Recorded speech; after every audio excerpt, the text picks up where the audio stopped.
When I was doing my clinical work, which I did a lot of career work with my clients, both at a beginner level, I would say, like really a beginner level, with people who had no employment whatsoever, no history of employment, who were undereducated and who lacked every skill you could possibly imagine. So these were people who were really in dire straits, up to people who were operating at the top of their profession, but who could still strategize forward. And so, for example, let's say you're at a dead end in your job.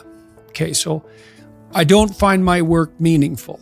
All right, so that's a problem statement. It's like, well, why not? I find the work I do repetitive and boring and without spirit. I have a bad relationship or a neutral relationship with my boss who doesn't know who I am. I have problems with coworkers. All of that needs to be differentiated, right, and analyzed in detail. So we might say, for example, let's say you believe that you're undervalued at work, and maybe you are. What you need to do is you have something to say, and we would have to figure out what it is that you have to say. But it would be some variant of, I'm bringing more value to the table than I'm being compensated for, and that's demoralizing me. And it's also not good for you being my boss, because if I'm actually more valuable than is being recognized, then the fact that you're not valuing me properly means that I will become demoralized, I won't work properly, and you won't get the best out of me. So it's bad for both of us. And if your boss is in principle not amenable to such a discussion, then what you should seriously consider doing is finding another job. Okay, so let's say we're going to set you up for this. Okay, this isn't like next week's enterprise, man. This is your life.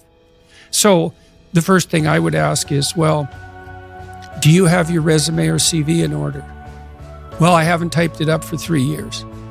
Well, what do you think about bringing it up? Well, I'm pretty nervous about that because there's some holes in it, and I didn't do so well in college, and I'm kind of embarrassed about my resume. It's like, okay, bring it in. Let's go through it. Let's at least update it. Let's look where the holes are. Let's look at where the inadequacies are as far as you're concerned, right? This isn't my judgment, it's your judgment. Let's walk through those judgments and see if they're warranted, because maybe you're just too guilty and ashamed and self-conscious and anxious, and you're looking at your resume more critically than someone else would. And maybe there's some holes that you need to rectify. You were 2 courses away from your BA and you dropped out or something like that.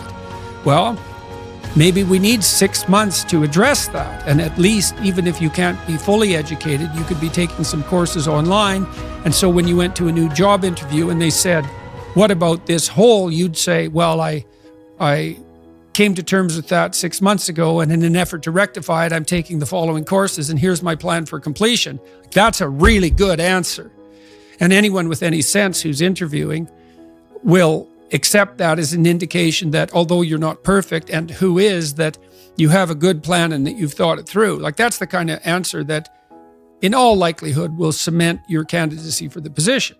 Okay, so now you're going to go to your boss.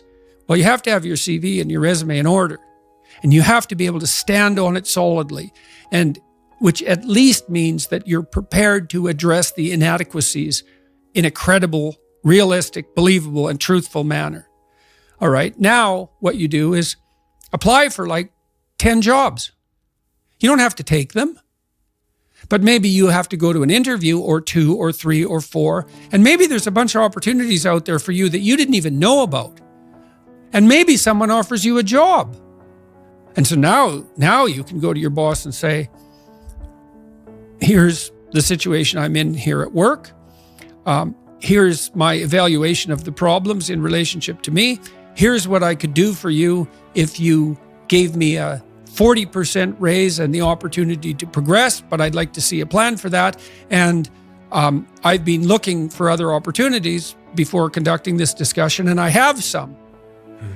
Well, then, if your boss treats you with contempt at that point and doesn't listen, then perhaps he or she is a little more narcissistic than might be optimal, and it's time to find a new job.